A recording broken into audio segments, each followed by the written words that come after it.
Okay, today I will discuss about first question, which is what is the financial position of Lehman Brothers on September 14? How serious is the financial liquidity problem? What is conclusion about how its ability to become an ongoing enterprise? And lastly, what is steps need to be done to run the business? Okay, before that, for information, Lehman Brothers was the fourth largest investment bank in the United States. However, in 2008, the company was collapsed because they are forced to filing for bankruptcy. Okay, why? What is happened? Okay, the major factor that caused the company forced to bankruptcy was subprime mortgage market that they invest a lot collapsed. So it give a bad impact to the firm. Okay, back to the question. What is the financial condition of Lehman Brothers on September 14? Okay, during that time, the financial condition of Lehman Brothers was very pathetic.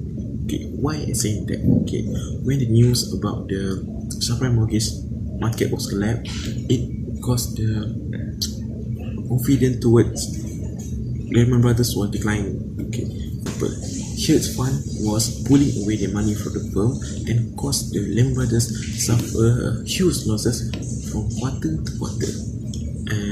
Besides that, GLC partner, which is largest shareholders of Lehman Brothers, also start reducing their business with the most critical part is when every time the firm turn around or recover, JP Morgan Chase Bank will keep demanding 5 billion as collateral from the Lehman Brothers. Okay, why the JP Morgan Chase Bank demand 5 billion?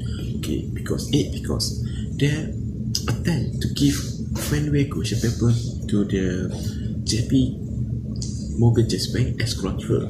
However, that commercial paper was practically worthless because it had been asset of bad financing. Next, did the firm have the ability to become ongoing enterprise? Okay, in my point of view, I think the firm cannot make it. Okay, why? There's two reasons. First, they do not have enough liquidity in the firm, as I mentioned earlier. And second reason is they have too much or so huge bad asset. Okay, the firm have nearly 40 billion and a bad asset, and it will reach to 70 billion like that. Okay, what is the step that need to be done or taken by the firm in order to run the business? Okay, there are two options. First option, they can share the debt. Okay, for example, Lehman Brothers can share the debt to Bank A, Bank B, or Bank C to share the debt. Okay, second option, then another bank can pause their debt, or in other words, another bank acquisition of the ownership of the Lehman Brothers. Okay, for example, British Bank, which is Barclays nearly complete acquisition of Lehman Brothers. However, suddenly they turn down or they refuse to complete the acquisition because they realize that the Lehman Brothers have a huge bad asset, so they don't want to take the risk. Okay, let's say it is still complete the acquisition of Lehman Brothers, it will give a bad impact to the UK economy, similar to what happened to the American economy. Hello everyone, my name is Lina Shakira binti Mahide and my third number is 255246. Today I would like to explain to you based on question number 2 and number 3. Question number 2 state, what is the fiduciary obligation and responsibility of Lehman Brothers Board of Directors? Okay. Fiduciary is the trustee person in the company which bind with the law. A fiduciary duty is, first, they have to act in a good faith.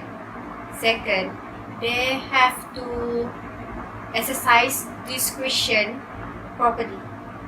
Second, they have to exercise power for a proper purpose.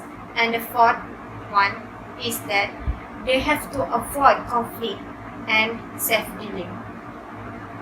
Based on Lehman Brothers Board, the fiduciary duty that the board play is that they exercise power for proper purpose, which such as they attend the meeting to discuss about Lehman Brothers case with all the board. This can be seen when they cover topics such as whether Lehman Brothers would file for bankruptcy and the specific how the Federal Reserve could facilitate the unwind of various Lehman Brothers in the financial market. Okay. Then I can see that they play the fiduciary duty of exercise discretion properly.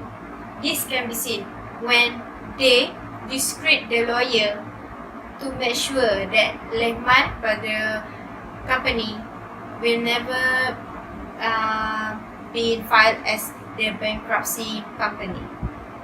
Okay.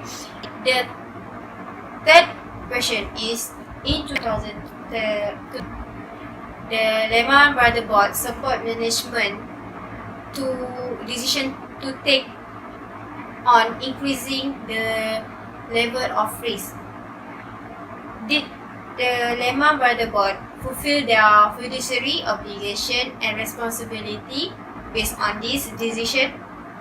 But based on my opinion, they did not fulfill their fiduciary obligation and responsibility. Why? Because they did not analyze the decision based on economic mean if economic situation in the high and disaster situation, they as the board should not support this decision because they have to think about the effect of increasing the level of risk in this situation where the company is under crisis to be filed in bankruptcy. Okay. Next, this show that they do not act in a good faith because they do not make decision fair to the company. Why? They as the board should not support decision without think that the company have borrow heavily to make increasingly risky loan, taking its leverage ratio up to 30 times its underlying stockholder equity. Based on what I can see, they do not fulfill the fiduciary of to avoid conflict and self-dealing. As the board, they should think that when the company take the high risk in the situation where the company is already in a crisis situation, the board should make decision to make sure that the company not involved with another conflict. But they, as the board director, support decision when they know that the company is already in a crisis risk. Okay. Next, I will discuss regarding question 4, which is Chief Executive Officer Richard D. Ford was both the chairman of the board and also the Chief Executive Officer. How did the CEO chairman duality at the Lehman Brothers help or hurt the company and why? First of all, I would like to explain to you about the Richard D. Ford. Richard D. Ford having served as a CEO from 1994 through the firm collapsed in 2008. Ford was the longest tenured CEO on the Wall Street at the same time of the financial crisis of 2008.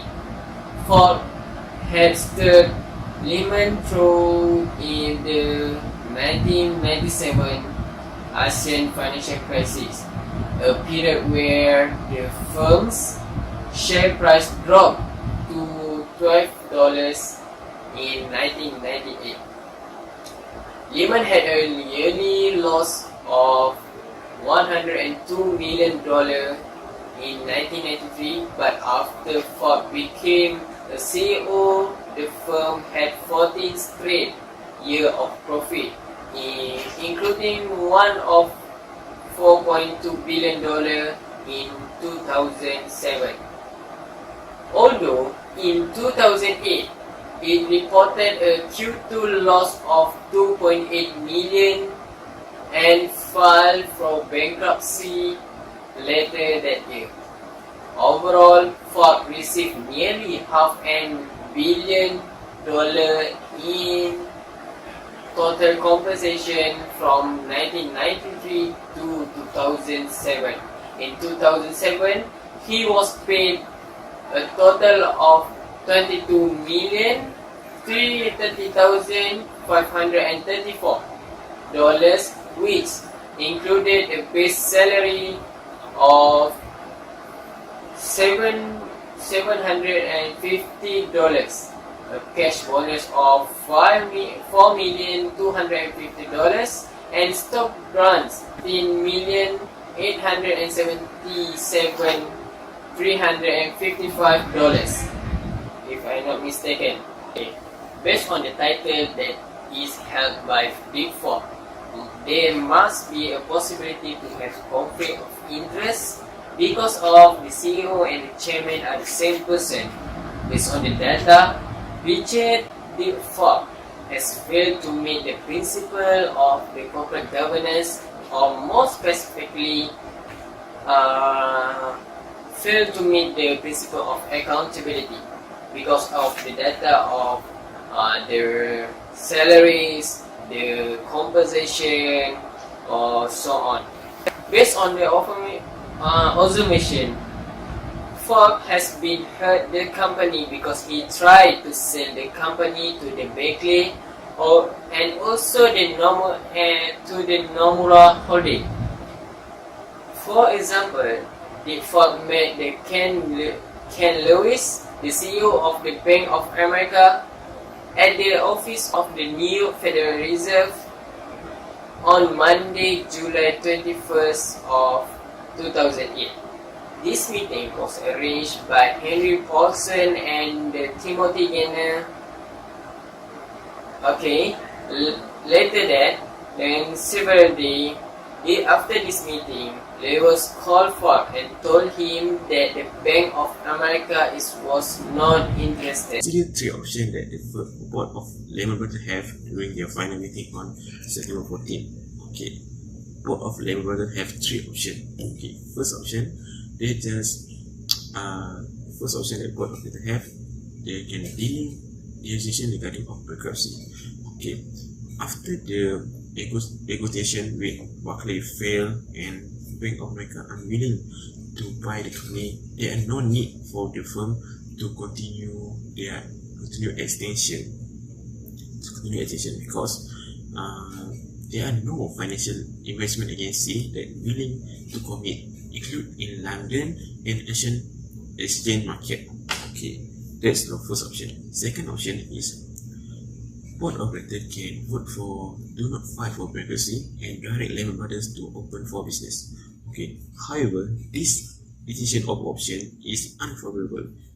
Why I say that? Okay, because when Lehman Brothers continue open market, it will cause more collapse to the company. So it will cause more cost to the company. Okay, last option is board of Lehman Brothers can just filing for bankruptcy. Okay, it was the best option that the board of directors have during that time. Okay, however, when they file for bankruptcy, there will be 2.5 billion derivative contract that would default. Besides that, it also will cause an impact to the Lehman counterparties and financial market.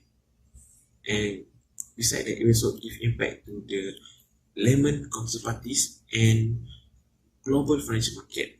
Okay, last but not least, when the board of directors filing for bankruptcy, of course, it will give impact to the Lehman employees, including management and board. A would become unemployed. Okay, let's proceed to the next question, which is what are the implications of the Lehman Brothers case for extending in the general area of corporate governance? So before I start with applying the theories into the case, let's have a brief introduction of what happened to the Lehman Brothers. So basically, investors bank have this culture where they have an aggressive strategy. So at that moment, subprime mortgage was blooming, and they decided to invest most of the money into subprime mortgage, in which they lend money to low creditworthiness customers for high interest. So eventually, the market collapsed, and a lot of banks, investment banks, are falling into bankruptcy. And instead of pulling out or backing out from the investment, the Lehman Brothers decided to retain some of the units in their books. So eventually the situation gets worse. Big companies start to pulling out their money from Lehman Brothers. No companies wanted to buy the Lehman Brothers, and eventually their liquidity assets are it's like a pitchfork. It kept on decreasing and decreasing and decreasing until they do not have enough money to start the operation. So eventually they announced they went for bankruptcy. So what happened in this case? What did go wrong in this case? So what we have observed in this case is that Lehman Brothers have an agency theory problem. So first, they have conflict of interest. Why? Because the CEO and also the chairman is the same person, which is Dick Ford. Second, there is a monitoring failure from the board of directors members. And the reason why we see that because they decided not to move to the CEO because the CEO has a very difficult character, and then the second thing is the CEO managed to grow the company's revenue for almost 600% since he held that position. Next. So the next thing is there is a poor performance in the BOD meeting. Why? Because BOD members does not involve in the strategic decision. From the case, we can see that they only held the meeting for 4 times, which are 2 of them are conference call and the remaining 2 is a physical meeting. And the last reason why we say that they have an agency theory problem is that because of the non-functional subcommittees, to be precise, the Finance and Risk Management Committee. Why we say it like this? Because based on our extra research, we found out that the members of the committee does not have a qualified background. We got to know that one of the members are retired producer theatre and also a retired Rear Navy admiral. So from they do not have that qualification. They do not have a finance background, an audit background, or account background to detect any red flags. So that's why the subcommittees are regarded as non-functional, and to make it, and that's why they cannot advise on the company's financial risk. The second theory that we can relate into the case is managerial hegemony. What is managerial hegemony? Managerial hegemony is when the managers have the ability to influence the committee members through their professional knowledge and also the control of key resources. So in this case, the CEO can influence the BOD members. Most of the BOD members have outdated and also some unqualified background. So because of that, they have a poor knowledge and also poor expertise, and that is why they fail to detect any red flags in the company. So it makes it easier for people to influence them. The second reason is basically Folk has been CEO and also chairman for 17 years. So the BOD do not have the authority or the urge to question his view.